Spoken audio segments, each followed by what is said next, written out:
All right, so aggregate demand and aggregate supply. Here we go. This is a model used to explain short-term fluctuations. So anyways, this chapter is really about building a model to help us understand relationships between the price level and the level of output. Okay, and it's going to be fun. All right, so let's start off with aggregate demand. All right, so the aggregate demand curve basically shows us the total amount of all the products and services, all the amount of products and services in the economy, the total amount that is demanded by households, by other firms, business to business, and investing and things like that, but also government and what the government wants to spend on, right? So it's the aggregate demand is the total amount of demand that the households, firms, and government want to buy at each price level. Price level goes up, they don't want to buy as much. They don't want to spend as much, obviously, right? The price level goes down, they want to spend more, right? Okay, so it's pretty easy that way. That's the aggregate demand curve. The aggregate supply curve focuses on firms, okay? Firms only, businesses only. Okay, and it basically shows the quantity, the total amount of products and services that firms choose to produce and sell at each price level. All right, and of course, when the price level it goes higher, right? Prices go up. Well, at least in the short run, they're going to want to produce more goods and services. All right, and this is the model. This is the model that is used to analyze economic fluctuations, in all of its glory right here in front of us, okay? On the left-hand side, we see the price level, and that is measured by either CPI or perhaps the GDP deflator. On the x-axis here, we see it says quantity of output. What they're really talking about here is real GDP, right? Real GDP, right?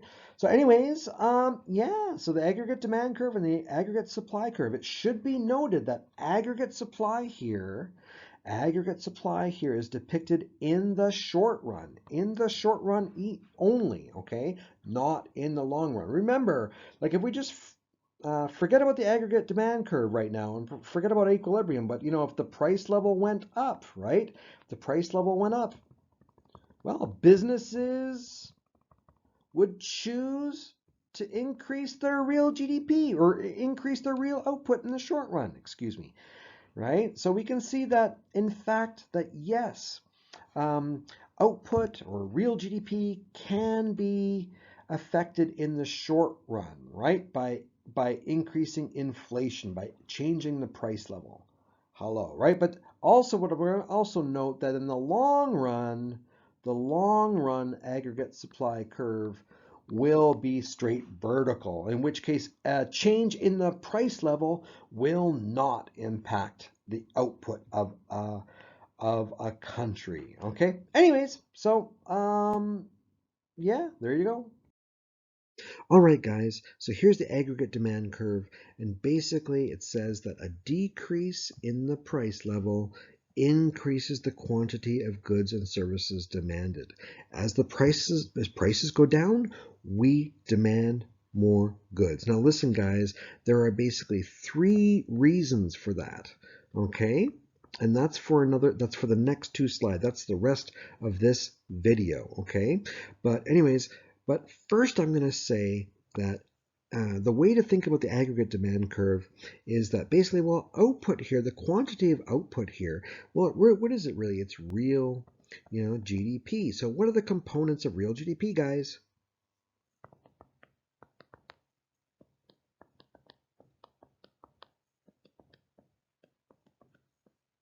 You remember that, don't you, right? So whenever you get a question, right? Whenever you get a question, you have to think about, is this affecting consumption? Is this affecting investment? Is this affecting government spending? Is this affecting net exports? Really, the only one, we don't have to worry about government spending. That's just, politicians making decisions, right? But if you have a question, like, and it says something like, consumer confidence has increased. Few people feel really confident about the economy. Consumer confidence is way up. Then you know that's going to affect consumption. That's going to affect aggregate demand, right? When a question basically says, hey, interest rates are way down.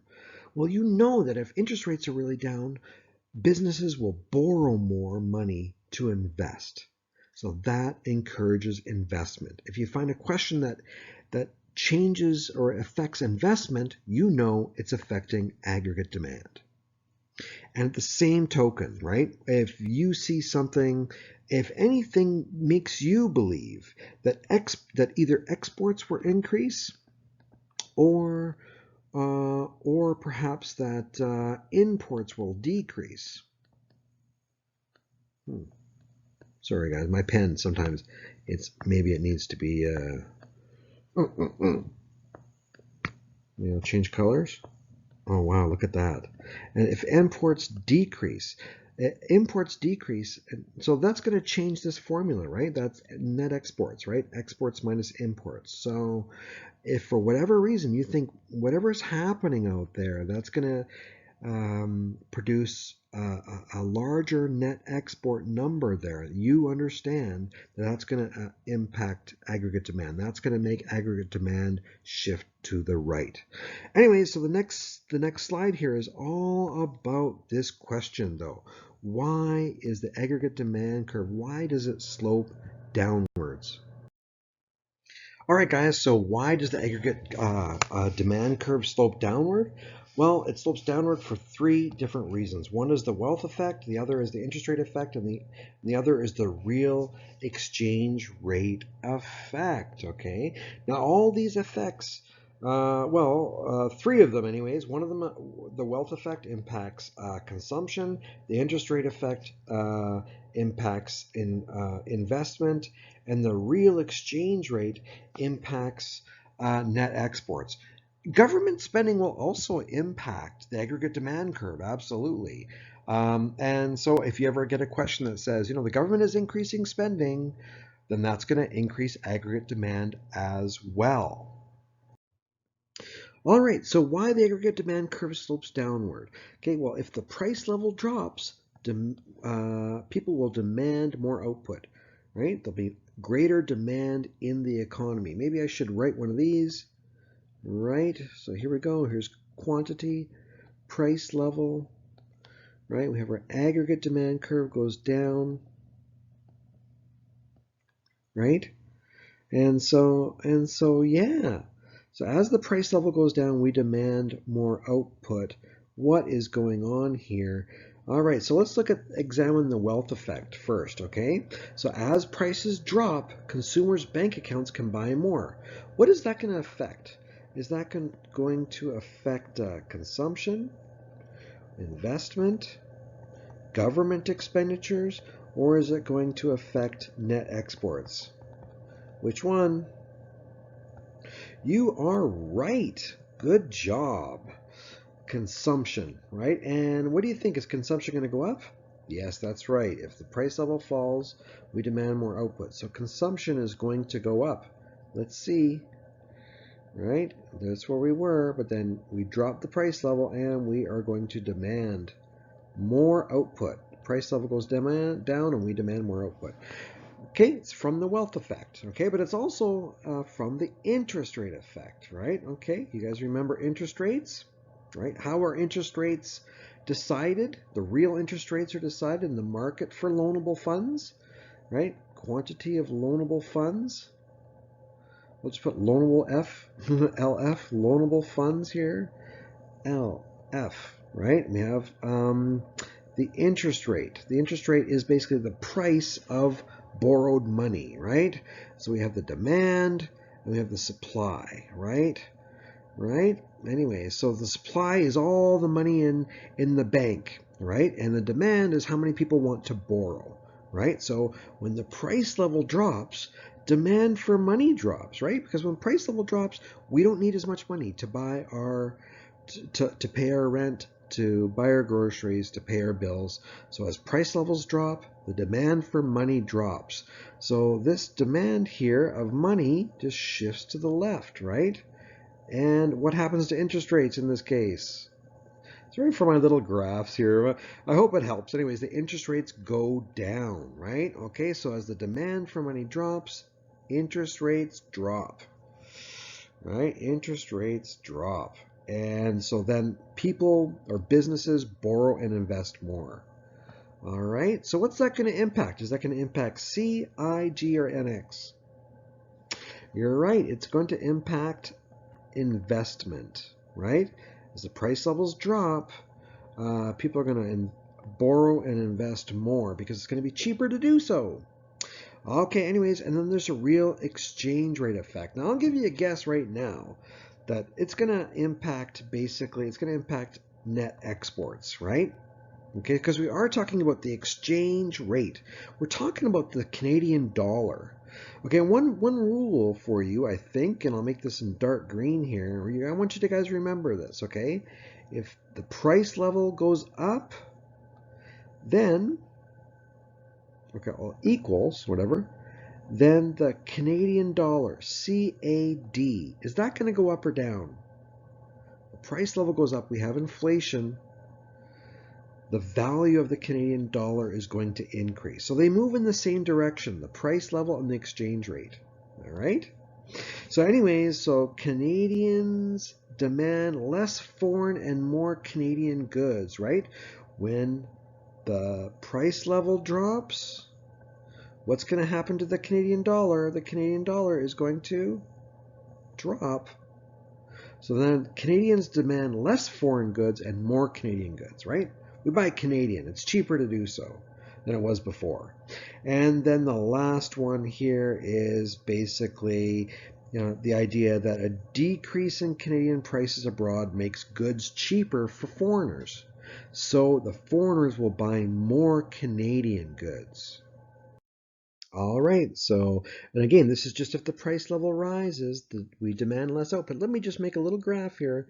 So quantity of output and the price level, right? We have an aggregate demand curve, and basically we're saying, why is the aggregate demand curve downward sloping like that, right? We have a price level here, right? But then basically there's an increase in the price level, and we demand less, right? PL is increasing and the quantity demanded is decreasing. Why is this? Well, as prices go up, the consumer bank accounts don't buy as much, right? So that really affects what?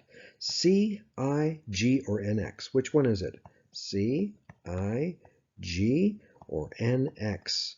You got it. Bingo! It is going to be C, right? Consumption is going to go down because prices go up. Interest rate effect, right? Price level rises, right? And therefore we demand, the demand for money rises. We need more money to pay for our rent and our bills and things like that. So interest rates rise because we demand more money, right? The supply and demand of loanable funds basically says, hey, we demand more money, so there's a change. And then people, because of the higher interest rates, invest less. What does that affect? C, I, G, or NX? That's right, people. It affects investment. Bingo. And by the way, the government, like I said, is always just chosen by politics, right? Whatever they decide to do. The real exchange rate effect, basically, Canadians, right? As the price level rises, right? The price level rises, what's going to happen to the Canadian dollar, guys? In the same direction. Canadian dollar is going to increase. So anyway, so Canadians demand less Canadian goods, and we substitute for foreign goods. We'll buy the Chinese products, right? We'll make decisions like that. And then also the increase in the Canadian prices makes goods more expensive abroad. So foreigners buy less as well.